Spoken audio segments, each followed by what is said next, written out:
Seorang pemuda di Mataram, Nusa Tenggara Barat ditangkap polisi lantaran membuat dan mengunggah video yang menghina Palestina. Simbolon mungkin tak pernah menyangka jika video yang diunggahnya di media sosial bisa menyebabkan dirinya terjerat masalah. Remaja berusia 18 tahun ini pun harus berurusan dengan polisi karena videonya yang dinilai telah menghina Palestina.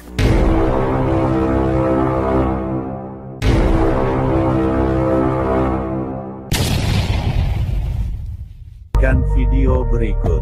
Jangan lupa like, share, subscribe. Metanoia. Salam Bapak Ibu Saudara-saudari yang dikasih dan dikasih. Sudah lihat kan video tadi kan? Karena dia menghina Palestina dan menghina orang-orang yang membela Palestina, dia sampai berurusan dengan hukum. Saudara, kami sekarang posisi sudah di kantor Balik Kota Tasikmalaya. Dari Jakarta tadi jam setengah 9 pagi baru sampai di sini. Ini udah jam 6 sore kurang 10 menit. Doakan pelayanan kami selama di sini supaya banyak Bani Kedar, Bani Bayot yang menerima Kristus Yesus sebagai Tuhan dan Juru Selamat. Dan juga besok pagi kami akan membesuk Pak Muhammad KC di penjara Ciamis. Dari sini ke Ciamis kurang lebih ya setengah jam lah ya. Kenapa nggak sekarang? Karena kami tiba sudah terlalu sore, bahkan hampir malam. Jadi kami tidak bisa lagi ke lapas hari ini. Kami harus nginap di salah satu hotel di wilayah Tasik ini. Besoklah baru kami bisa ke lapas Ciamis besok Pak Muhammad KC. Saudara Bapak Ibu sekalian, kita lihat ya, bukan satu orang saja ya yang menghina Palestina dan menghina pendukung-pendukung Palestina yang berurusan dengan hukum. Lihatlah berapa banyak nih, lihatlah. Palestina. Saya meminta maaf kepada seluruh warga Indonesia, terutama warga NTB dan warga Palestina. Seorang pemuda di Mataram, Nusa Tenggara Barat ditangkap polisi lantaran membuat dan mengunggah video yang menghina Palestina ke media sosial. Akibatnya, sang pemuda terancam hukuman 6 tahun penjara. Inilah video buatan Hilmiadi alias Ucok yang viral di media sosial dalam beberapa hari terakhir. Dalam video berdurasi 13 detik ini, sang pemuda menghina Palestina. Videonya dikecam warganet karena mengandung ujaran kebencian dan bernuansa sara. Laporan secara online pun muncul. Pelaku telah ditahan dan menjalani pemeriksaan oleh Ditreskrimsus Polda NTB. 2 orang saksi pelapor juga tengah menjalani pemeriksaan. Sebelum ditahan, pelaku sempat membuat video TikTok berisi permohonan maaf atas kekeliruannya. Pelaku mengaku telah membuat kesalahan dengan membuat video TikTok yang menghina negara Palestina dengan kata-kata tidak pantas. Kali ini saya meminta maaf kepada seluruh warga Indonesia, terutama warga NTB dan warga Palestina yang tersinggung atas postingan saya di TikTok mengenai Palestina beberapa hari yang lalu. Dan saya tidak ada niatan menyakiti siapapun dan saya meminta maaf atas postingan saya tersebut. Saya tidak ketahuan itu siapa yang diserang, siapa yang menyerang. Saya nggak tahu itu. Sama sekali saya tidak tahu apa-apa. Saya tidak mengetahui mengenai mana Palestina, mana Israel. Saya tidak tahu apa-apa. Tersangka ini membuat kalian Palestina Israel yang benar. Palestina udah asal kalian tahu ya, Ustadz dari Arab aja mengakui kalau Israel nggak salah. Kalian semua orang perang, kalian berkuar-kuar. Nah gue juga berkuar-kuar. Video warga menghina Palestina kembali beredar di media sosial. Kali ini video tersebut menunjukkan seorang perempuan yang sedang menyetrika lalu menyebut Palestina dengan kata-kata tidak pantas. Video yang beredar dibagikan akun Instagram @net2netnews pada Rabu 19 Mei 2021 dini hari. Wanita tersebut terlihat sedang menyetrika sambil melihat ke arah kamera. Ia kemudian mengeluarkan sejumlah umpatan untuk Palestina.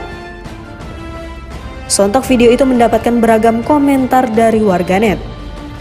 Sebelumnya seorang wanita bernama Marta menuai kecaman lantaran membuat sebuah konten video yang diduga menghina Palestina.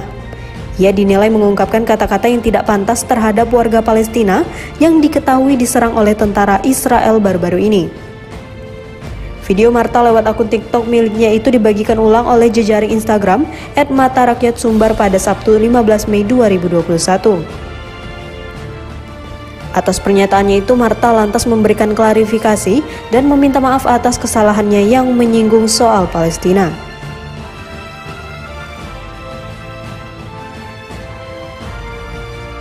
Apa kalian? Palestina, Israel yang benar.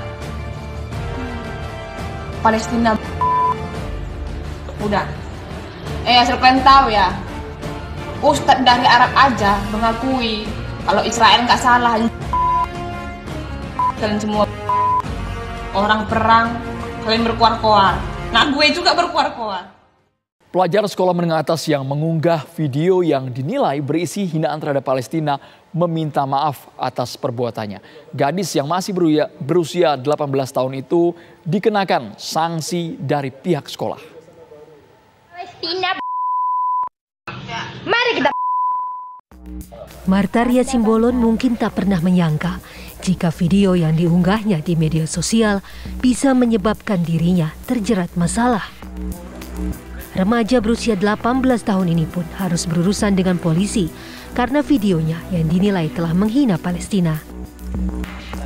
Meski Martaria sudah menghapus video yang telah diunggah 15 Mei lalu itu, namun tak lantas membuatnya lepas dari persoalan. Ia dan kedua orang tuanya dipanggil oleh Kepolisian Resor Kabupaten Bengkulu Tengah untuk mengikuti mediasi bersama pihak sekolah dan tokoh masyarakat setempat. Martaria pun mengaku menyesali perbuatannya. Dengan perbuatan saya yang saya buat di video TikTok dan saya unggah di akun milik saya minta maaf yang sebesar-besarnya, terutama negara Palestina, warga negara Indonesia, Provinsi Bengkulu, Kabupaten Bengkulu Tengah. Saya siap menerima resiko dari perbuatan saya ini. Ya, kalau orang menghina Israel, mengutuk Israel, kenapa nggak ada yang dihukum ya? Kalau ada orang menghina, ya orang yang mengutuk Israel juga nggak dihukum, yang mengutuk Israel juga nggak dihukum. Nah, jadi kita di sini nggak tahu ya, apa memang sudah ada regulasinya, sudah ada undang-undangnya. Kalau menghina Palestina, menghina pendukung Palestina bisa dihukum. Tapi kalau yang menghina Israel, terus menghina orang yang mengutuk Israel, belum ada undang-undangnya. Mungkin begitu ya. Nah, saya nggak tahu dah. Saudara, dukung pelayanan kami Gereja Tanpa Tembok 1000 Pintu. Hari Rabu kami harus kembali ke Jakarta karena Kamis harus pelayanan di Gereja Tanpa Tembok 1000 Pintu. Nah, inilah ya dianya ya. Tiba ke pelayanan khusus rekan-rekan kita yang 95% latar belakangnya Bani Kedar Remayot. Mereka kita harus layani setiap minggu hari Kamis. Ini sudah seperti tanjakan sedikit.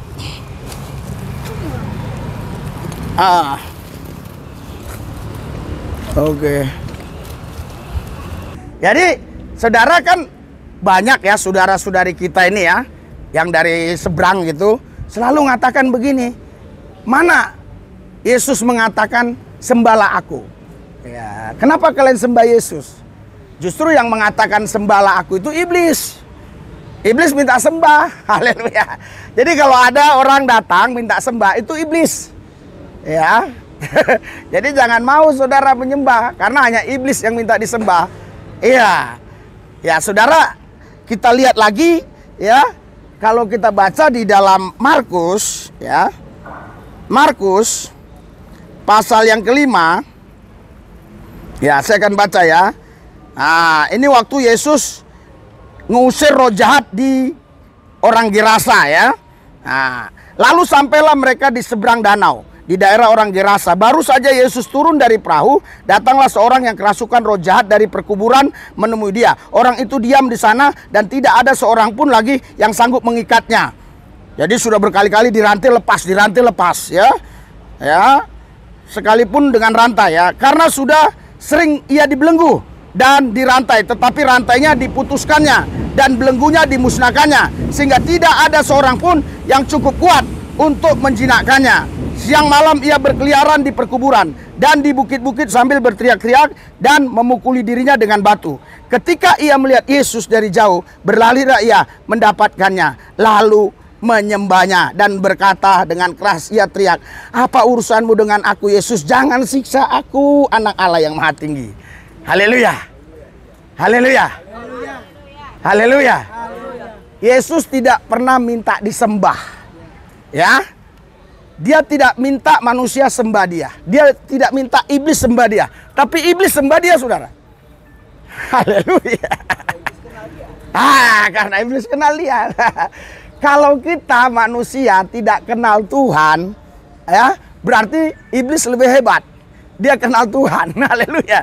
Kalau kita tidak mau menyembah Tuhan, iblis lebih hebat. Dia menyembah Tuhan. Walaupun dia menyembahnya sebenarnya tidak dengan hati yang tulus ya. Karena dia ketakutan, makanya dia sembah. Jangan siksa aku, izinkanlah aku pergi ke babi-babi itu. Saudara, kalau saudara jadi Yesus misalnya, ya, iblis sudah buat jahat begitu ya kepada ciptaan-ciptaanmu. Kau jadi Yesus lah ini. Kau kabulkan nggak permintaan iblis itu? Tonjok katanya, saudara. Ditonjok. Iya, itulah buktinya kasih Yesus ya.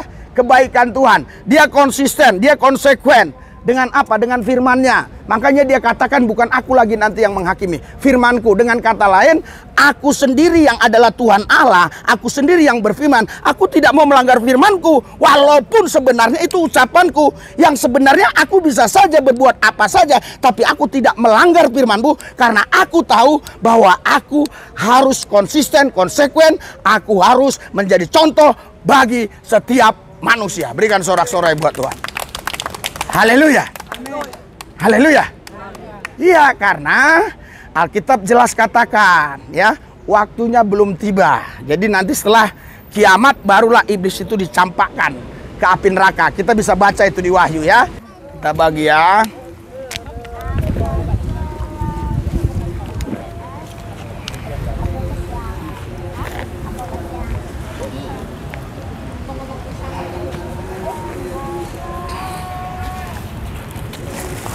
Ya, yang ini Alek, tolong kasih air minum, Alek. Nah, oh ya, Pak ini. Ya, tolong yang sudah dapat ini dia kebuka. Yang kebuka aja dulu, yang sama itunya ya, sama sedotan. Sedotannya. Wih, jangan banyak-banyak sedotan yang lain.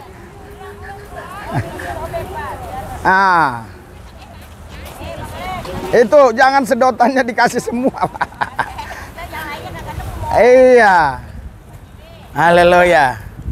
Saya bahagia ngeliat kalian gini, senang ya.